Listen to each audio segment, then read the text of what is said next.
दर्द दिल के वास्ते पैदा किया है इंसान को, वरना कुछ कम न थे अतात के लिए करो बयां। मैं आपका मेज़बान ज़ुबैर अहमद सिद्दीकी, आप देख रहे हैं सियासी बैठक। और सियासी बैठक के आज के जो मेहमान हैं वो इस इलाका की हर दिल अजीज़ सियासी समाजी मारूफ शख्सियत, गरीबों के मसीहा बाऊ आबद साहब मौजूद हैं। तो आइए इनसे जानते हैं कि इन्होंने सियासत में कब कदम रखा और इनका क्या लाए अमल है और समाजी कारकुन की हैसियत से इन्होंने कितने गरीबों, यतीमों, मस्कीनों की मदद की है। तो आइए हमारे साथ। अस्सलाम वालेकुम बाऊ जी। वालेकुम सलाम बाऊ जी, वेलकम। माशाल्लाह आपने बहुत अपना कीमती वक्त निकाला, सियासी बैठक में तशरीफ लाए। सर, सबसे पहले तो हमारा ये क्वेश्चन है कि आपका क्या विजन है और सियासत में आपने कब अमली कदम रखा? बिस्मिल्लाहिर्रहमानिर्रहीम, इय्याका नअबुदु व इय्याका नस्तईन। सर, ये जो हमारा घर है ना, ये बहुत पुराना सियासी घराना है। मेरे वालिद साहब की, उन्होंने ये आज से 40 साल पहले सियासत हमारे घर में आई है। उसके बाद जब मैंने इस पर अमली काम शुरू किया, मैंने 2015 से किया और उसी वक्त से PTI के मैं साथ हूँ। उससे पहले कॉलेज के दौर में मैं ATI के साथ था। अच्छा, ATI में भी रहे हैं? जी सर, मैं ATI में रहा हूँ कॉलेज दौर में। 88-89 का मेरा सेशन था सियालपुर कॉलेज। कौन से कॉलेज में आप? जी, अल्लामा इकबाल कॉलेज में। ठीक है। उसके बाद सर हमने 2018 का जो इलेक्शन है वो भरपूर तरीके के साथ हमने चौधरी गुलाम आबाद साहब के साथ लड़ा, PTI का। उनका पूरा साथ दिया हमने। उनके मद्दे मुकाबल कौन सी जमात थी? उनके मद्दे मुकाबल जो थे मुख्तलिफ जमातें थी, जिसमें नून लीग वाले भी थे, पीपल्स पार्टी वाले भी थे, काफ लीग वाले भी थे। ये सब उनके मुखालफ थे। लेकिन शुक्र अल्हम्दुलिल्लाह हमने उनको भारी अक्सरियत से अपनी यूनियन काउंसिल से जो है ना जिता के भेजा था और इधर से वो जीते थे। यानी कि आपकी काउंसिल से वो जीते हैं? जी, शुक्र अल्हम्दुलिल्लाह हमारी यूनियन काउंसिल से वो जीत के गए थे। एक बार उन्होंने वफाकी वजीर बने हैं, उसके बाद कभी इलेक्शन जीते नहीं हैं? सर, वो एक बार 93 में सूबाई मिनिस्टर बने थे एंटी करप्शन के। जी जी। उसके बाद सर 2-3 बार उनके चांस बने हैं। जो 2018 में इलेक्शन हुआ था उसमें PTI के इलेक्शन में वो जीत रहे थे 23,000 की लीड से। जी जी। सुबह सर वो रिजल्ट ही तब्दील हो गए थे, इलेक्शन ही चोरी हो गया था। इसका मतलब उसमें धांधली हुई थी? जी बिल्कुल 200% धांधली हुई थी। अदरवाइज वो जीते हुए और उनको इलेक्शन हराया गया था। पारों के कहने फिर दोबारा फिर थैले भी निकाले सारे, वो गिनती भी दोबारा की गई, उसके बावजूद भी फिर? सर, आप एक जर्नलिस्ट होने की हैसियत से बहुत अच्छा जानते हैं कि इधर किस तरह की गिनती होती है और किस तरह थैले खुलते हैं और किस तरह बंद होते हैं। आपके नज़दीक बिजनेस और सियासत क्या है? सर, बिजनेस जो है, बिजनेस अपनी जगह है। जो इंसान अपनी मेहनत से, अपने पैसों से कर रहा होता है, वो उसमें सिर्फ उसकी फैमिली का और उसका ही सारा दखल होता है। जो सर सियासत होती है, इंसान जो अच्छा नुमाइंदा है वो अपनी अवाम के लिए सियासत कर रहा होता है, अपने मुल्क के लिए कर रहा होता है, मुल्क की बेहतरी और अवाम की बेहतरी के लिए कि मैं आगे आऊँ, लीडर बनूँ और अपनी अवाम का, अपने मुल्क के लिए फ़ायदा सोचूँ। आप सियासत और समाज को किस नज़र से देखते हैं? सर, सियासत और समाज दो बड़े अच्छे रिश्ते हैं। इंसान जो वही है, लीडर वही होता है जो सियासत में आके समाज को भी साथ लेके चले, उनके दुख दर्द मुसीबतों का भी उसको पता हो कि मेरी आवाम को क्या चाहिए, मेरे हलके में क्या चाहिए, रोड चाहिए, स्कूल चाहिए। ये सारी चीज़ें जो होती हैं ना, एक लीडर को अपनी समाज में समझने के लिए, लीडर वही होता है जो अपनी समाज की तकलीफ़ों को समझे। जो समाज की तकलीफ़ों को नहीं समझता वो लीडर ही नहीं है। बाऊ आबद साहब, आपके हलके की जो सियासी सूरत हाल है और आपके नज़दीक इस हलके के मसाइल बहुत सारे हैं, इसका क्या हल है? सर, जब से मैंने वो इस्मा ली है, मैंने तहसील पसरूर, वो ऐसी तहसील मेरी तहसील है देखी है जो कि लवारस है, पसमानदा तहसील है। ना इसका सर कोई रोड, ना मेन रोड, ना लोकल रोड, ना कोई स्कूल, ना कोई हेल्थ का सिस्टम, किसी किस्म में भी इधर कोई डेवलपमेंट नहीं हुई। और अनफॉर्चुनेटली जो भी इधर मिनिस्टर रहे हैं, कोई 20 साल से हैं, कोई 40 साल से हैं, कोई 35 साल से हैं, कोई डेवलपमेंट का काम नहीं, कोई डेवलपमेंट नहीं है जी। आप फाउंडेशन भी कोई चला रहे हैं? सर, मैं 8 साल से बाऊजी फाउंडेशन के नाम से, अपने वालिद साहब के नाम से चला रहा हूँ। जी जी। जिसमें मैं कोई अपने सिर्फ हलके में या यूनियन काउंसिल में नहीं, पूरे डिस्ट्रिक्ट तहसील में चला रहा हूँ।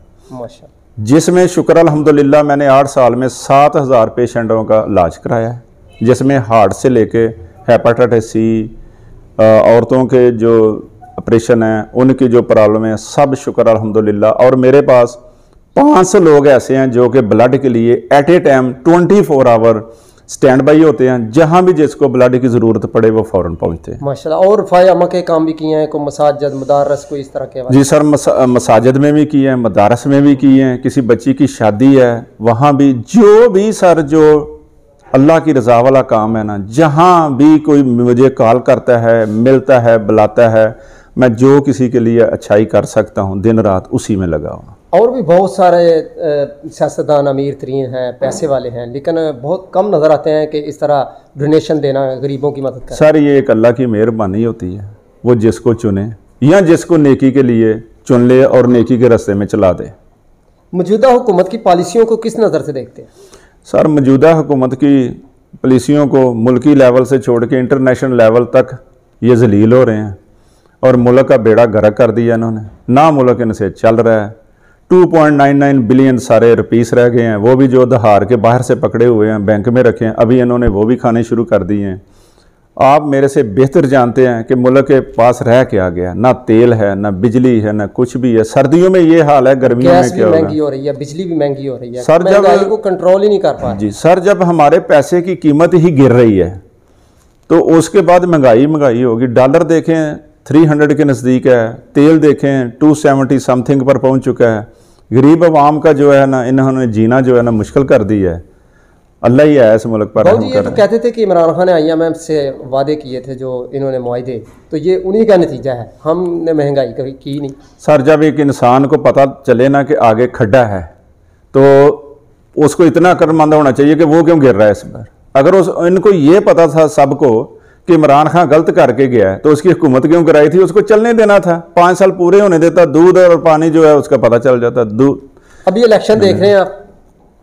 सर देखें, जो हमारा आइन है ना हमारे मुल्क का, वो यही कहता है कि जब आप असम्बलियाँ तोड़ देती हैं तो विद इन 90 डेज इलेक्शन होना चाहिए। तो इनको चाहिए 90 डेज इलेक्शन करना। ये आइन की भी वायलेशन कर रहे हैं, कानून की भी वायलेशन करते हैं। हमारी मोज़स अदलिया ने भी इनको, हाई कोर्ट ने बोला कि आप 90 डे की तारीख दे के इलेक्शन कराएं, लेकिन सर ये बदमाशी का राज चल रहा है, डाकुओं का, चोरों का, कोई किसी को पूछने वाला नहीं कि ये हो क्या रहा है। बिल्कुल ठीक है। और जो अगर टिकट मिलती है गुलाम अब्बास साहब को और नीचे आप भी उम्मीदवार है सूबाई असम्बली के, तो क्या कहते हैं कि फिर हल्के की तकदीर बदलेंगे? सर पहली बात तो ये है, मैं PTI का एक वर्कर हूँ, नज़रियाती वर्कर हूँ, उसके साथ हूँ, कप्तान के साथ हूँ। टिकटें सर कप्तान ने देनी है। अगर इमरान खान साहब जो चेयरमैन है PTI के, वो गुलाम अब्बास साहब को टिकट देते हैं, नीचे मुझे देते हैं, तो इंशाअल्लाह भरपूर तरीके से शिरकत करेंगे, इलेक्शन लड़ेंगे और अपनी जो अवाम है मेरे हलके की, उनके मसाइल जो है ना, मैं इंशाअल्लाह उनको ख़त्म करने की कोशिश करूँगा। खान साहब के बयानिए के हवाले से आप, खान साहब का जो बयानिया है उस हवाले से क्या कहेंगे? सर उनका जो बयानिया है ना वो शुरू से ही ठीक रहा है। उन्होंने जब वज़ीर आज़म का हलफ लिया था तो उन्होंने एक तकरीर की थी पाकिस्तान की अवाम से। जी। उन्होंने कहा था कि ये एक दिन आएगा, ये सारी PDM इकट्ठी होके सड़कों के ऊपर जुलूस निकालेगी और मेरे साथ चलेगी, आपने डरना नहीं, घबराना नहीं। लेकिन उनकी बात देख लो, सच हो गई थी। ये सारे इकट्ठे होके 13 की 13, 15 की 15, जितनी भी जमातें बनती हैं ये उसके खिलाफ चली हैं। क्यों चली हैं? कि वो ईमानदार। तो बाबू जी हमें ये बताएं, अगर जिस तरह टिकट मिलती है, क्योंकि सूबाई असम्बली के आप उम्मीदवार हैं, तो इतनी PTI हिस्सों में तकसीम हो चुकी है, उनको कैसा इकट्ठा करें? सर देखें, जो इंसान नज़रियाती है ना अपनी पार्टी के साथ, जिसको भी टिकट मिले ना मेरिट पर मिले। ठीक है। जिसको टिकट मिले मेरिट पर मिले, जिसको मेरिट पर मिलेगी वो फिर सारा साथ देंगे। जी बिल्कुल, सारा वो हम सब साथ देंगे उसका, जिसको भी टिकट ना हो। जी बिल्कुल, जी बिल्कुल। सियासतदानों के नाम क्या मैसेज देंगे आप? सियासतदानों के यही मैसेज है हमारा कि इनको चाहिए रल मिल के बैठ के अपने मुल्क की जो बेहतरी है ना उसके लिए हिस्सा डालें, उसके लिए मेहनत करें, उसके लिए कोशिश करें। अगर मुल्क है तो हम हैं, अगर मुल्क नहीं है तो हम नहीं हैं। आपका कोई यादगार वाकया सियासत में? सर सियासत में अभी यादगार वाकया ये शुरू हुए हैं कि हमने एक अच्छी सियासत में कदम रखा है और जो मेरे इलाके के नौसरबाज और PDM सारी इकट्ठी होके जिन्होंने पहली मेरे ऊपर 506 ज़िमन 2 की झूठी फ्रॉड पर मबनी FIR करा दी है और आगे भी वो जो है ना तैयारियां कर रहे हैं कि बाबू आबद को कहाँ फंसाएं जाके ये इलेक्शन में ना जा सके। ये सर सबसे अहम आपस है। में सुलह भी तो हो जाती है ना फिर एक प्लेटफॉर्म पे। सर जो पढ़े लिखे लोग हैं ना जी, अच्छे अखलाक वाले, किरदार वाले, वो इन चीज़ों को लेके नहीं चलते। ठीक है ना, उनको पता होता है मैं इस पार्टी का हूँ, ये इस पार्टी का है, जो विन हो जाएगा आगे चला जाएगा।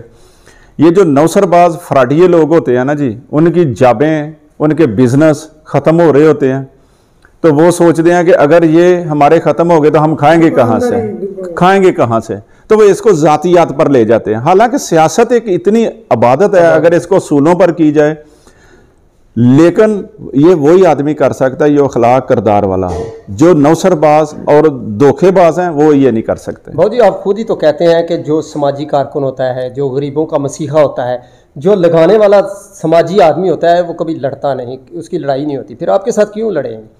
सर इसीलिए लड़े हैं कि मैं अच्छे काम कर रहा हूँ और इनको बुरे लगते हैं, और वो हल्के में जान रहे हैं अभी कि बाऊ आबद की शोहरत जो है शुक्र अल्हम्दुलिल्लाह बहुत अच्छी जा रही है, और हमें जो लोग गालियाँ दे रहे हैं, आप हल्के का सर्वे कर लें और उसको नोट कर लें कि देख लें कि बाऊ आबद के लोग क्या कह रहे हैं और इनको लोग क्या कह रहे हैं, आप उधर रिजल्ट निकाल देना। इलाके में कोई तमीराती तरक्याती कोई कामों के हवाले से आप कुछ करना चाहते हैं? जी बिल्कुल, इंशाल्लाह। मैं ये सब जो मुसीबतें हैं, इन लोगों की अपोजिशनें, मिसबिहेव देख रहा हूँ, मैं अपने लोगों की बेहतरी के लिए इधर आया हूँ। क्योंकि नौजवान नस्ल बहुत सारी नशे में मुब्तला हो चुकी है, जुआ खेलती है, आवारागर्दी है, गुमराही की तरफ जा रही है। स्पोर्ट्स सरगर्मियों के हवाले से क्या कहें? सर देखें, मैं खुद एक स्पोर्ट्समैन रहा हूँ, मुझे स्पोर्ट्स से बहुत लगाव है। मैंने तो कई बार अपनी तकरीरों में भी बताया है कि इन बच्चों के लिए अच्छे ग्राउंड बनाने चाहिए। गवर्नमेंट को उधर पैसा, बजाय इसके कि वो अपनी तिजोरियाँ भरते जाएं, वो अपनी नौजवान यंग जनरेशन के ऊपर पैसा खर्चें, ताकि वो नशे की लानत से बच के स्पोर्ट्स करें और हमारे मुल्क की जो यूथ है वो इन लानतों से बच जाए। बहुत जी, एंड पे क्या मैसेज देते हैं पूरी दुनिया को? सर पूरी दुनिया को तो यही मैसेज दूंगा। दुनिया तो सर बहुत अच्छे तरीके से चल रही है, स्वाई ये जो हमारे एशिया के चंद कंट्री हैं, ये रल मिल बैठें, अपनी आवाम के लिए बेहतरी करें, उसको जो भूख है, अफलास है, उसको दूर करें। हमें बलादरियों में भी रल मिल के बैठना चाहिए, जो अपने गिले शिकवे हैं उनको दूर करना चाहिए, बजाय इसके कि अपनी ज़ातियात में एक दूसरे को दुश्मनी बना के चलें। मैं तो यही कहूँगा कि हमें सबको जो है ना पीस और अमन से रहना चाहिए। आबद साहब थे जो कि सियासी बैठक में बहुत खूबसूरत उन्होंने कहा, इसमें कोई शक नहीं कि सियासत को आबादत समझते हैं, वाहदा नहीं काम, और ये उनकी फ़र्स्ट प्रायोरिटी है। इसमें कोई शक नहीं, इस इलाका की वो हर दिल अजीज़ शख्सियत है। और ख़ास तौर पर जो उन्होंने बताया है कि इंशाअल्लाह रहमान अगर मुझे टिकट मिली तो मैं इंशाअल्लाह ताला अपने इलाके की चेंज कर दूंगा, इलाके की तकदीर बदल दूंगा, और उनका ये बड़ा पुरअज़्म ये फ़ैसला है। और दूसरी जो अहम बात है, क्योंकि जो वेलफेयर के काम है, रफ़ाई आमा के काम है, उसमें बढ़ चढ़ कर हिस्सा लेते हैं, और उनका ये ऐलान है कि मैं आखिरी सांसों तक इंशाअल्लाह ये जारी रखूँगा मिशन। 2015 से इन्होंने ये शुरू की हुई वेलफेयर जो ट्रस्ट है इनके वालिद के नाम पे, उसको इंशाअल्लाह ये चला रहे हैं, और बहुत सारे गरीब, यतीम, मस्कीन उनकी अमदाद के लिए फ्रंट लाइन पर नज़र आते हैं, उनको पैकेज देते हैं, और मदारस, मसाजिद, मुख्तलिफ जो भी इंसानियत की खिदमत है उसको अव्वल तरजीहात में शामिल करते हैं। क्योंकि सबसे अहम चीज़ जो वो यही है कि प्यारे आका अलैहिस्सलाम की हदीस मुबारक है, खैरुन्नास में यनफ़उन्नास, तुम में से बेहतरीन शख्स वो है जो दूसरों के लिए सूदमंद हो, फ़ायदामंद हो, उसमें सिख हो, यहूदी हो, ईसाई हो, मुस्लिम हो, गैर मुस्लिम हो, लेकिन हो इंसान। तो ये बहुत बड़ा इनका ऐलान है। बहुत शुक्रिया इनका सियासी बैठक में अपना कीमती टाइम देने का। अपने मेज़बान ज़ुबैर अहमद सिद्दीकी और खुर्रम शहज़ाद को इजाज़त दीजिए और देखते रहिए इस प्रोग्राम।